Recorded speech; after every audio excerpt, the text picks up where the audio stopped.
Justice Department subpoenas to New York Times reporters have been withdrawn after a judge pressed prosecutors over their effort to obtain information in the Trump plane leak investigation. Courthouse News, Reuters, CNBC, and the New York Times all place the immediate record in the court fight around reporter subpoenas, not in a completed criminal finding. The practical consequence is press freedom and investigative process uncertainty. Prosecutors may abandon the demand, return with narrower paperwork, or face further judicial limits if the dispute continues. The key point is that the withdrawal changes what reporters must provide now, while leaving the broader leak inquiry and any future filings unresolved. Watch next for a docket entry, Justice Department notice, Times response, or judge's order explaining whether the subpoenas are fully dead or only paused. A clear follow-up should name the authority used, the reporters covered, and any replacement request.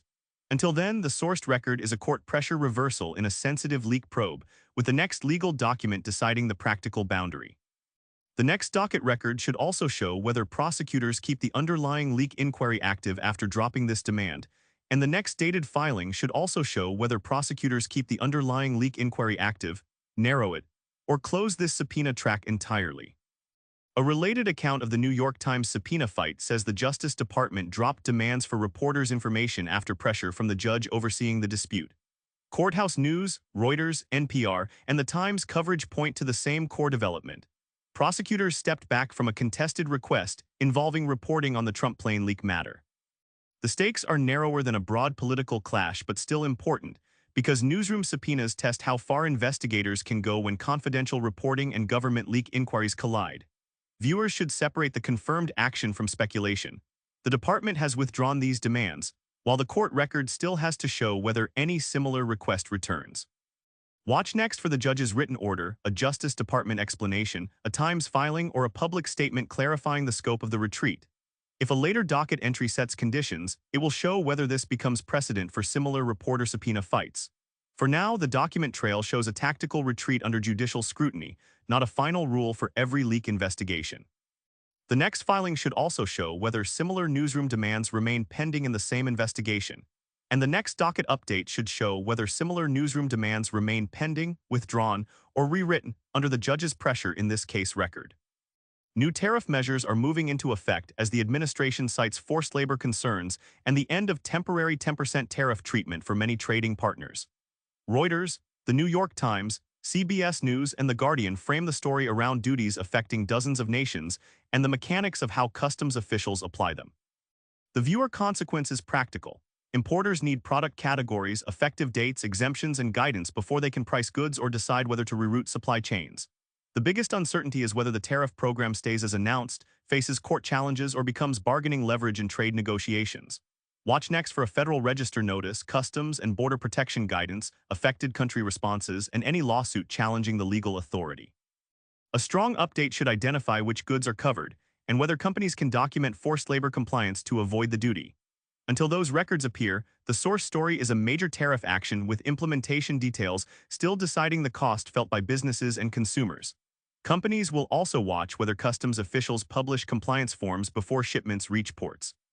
Companies will also watch whether customs officials publish compliance forms before shipments reach ports, and companies will watch whether customs officials publish compliance forms, product lists, and port instructions before affected shipments arrive at U.S. ports. West Virginia has a statewide emergency declaration after severe weather and flash flooding affected communities across all 55 counties. Homeland Security Today, The Guardian, NBC News, and CBS News connect the declaration to missing person reports, damaged homes and businesses, and National Guard deployment as responders assess conditions. The immediate stakes are rescue work, shelter, road access, and whether counties can document enough damage to trigger additional state or federal aid. The key point is that the important distinction is between the emergency declaration, which opens response authority, and the still changing casualty and damage reports from flooded areas. Watch next for county emergency bulletins, National Guard updates, governor's office notices, FEMA assessments, and police or fire department search reports. A useful follow-up should name the hardest-hit locations, the number of people still missing, and which roads, utilities, or shelters remain affected. Until then, the safest account is that the state has activated broad emergency powers while local responders build the verified damage and rescue timeline. Local officials will also watch whether federal disaster paperwork follows once damage assessments are complete. Local officials will also watch whether federal disaster paperwork follows once damage assessments are complete, and local officials will watch whether federal disaster paperwork follows once county damage assessments, utility outages, shelter needs, and costs are documented. Oil prices have jumped toward $100 a barrel after attacks in the Red Sea raised fresh worries about shipping security and fuel supply. The Washington Post, NBC News, ABC, and CNBC TV 18 describe the price move as an energy market reaction that can spread into gasoline, freight, and inflation expectations if disruption lasts. The viewer consequence is not just the headline price. It is whether tankers, insurers, refiners, and governments adjust routes or costs in ways that reach consumers. The key uncertainty is how long the attacks affect shipping lanes and whether military or diplomatic action lowers the risk premium. Watch next for shipping advisories, oil market closes, government security statements, and refinery or airline cost guidance. A concrete update should show whether crude prices hold near that level, retreat after reassurance, or move higher because supply is actually constrained. Until then, the sourced record shows a sharp market warning tied to Red Sea security, with household impact depending on the next trading sessions and route decisions. Energy traders will also watch whether shipping delays raise insurance costs beyond the immediate crude price move, and energy traders will watch whether shipping delays, insurance costs, naval alerts, refinery guidance, and route changes keep pressure on consumer fuel prices next week across major import markets and refineries globally. Flash flooding in West Virginia has left at least 2 people reported missing as torrential rain inundated communities and brought National Guard assistance. The Guardian, CBS News, The Times of India, and Washington Times coverage points to a fast-moving emergency where rescue information, not commentary, changes the public picture. The practical stakes are search operations, road closures, shelter needs, and whether officials find more damage as waters recede.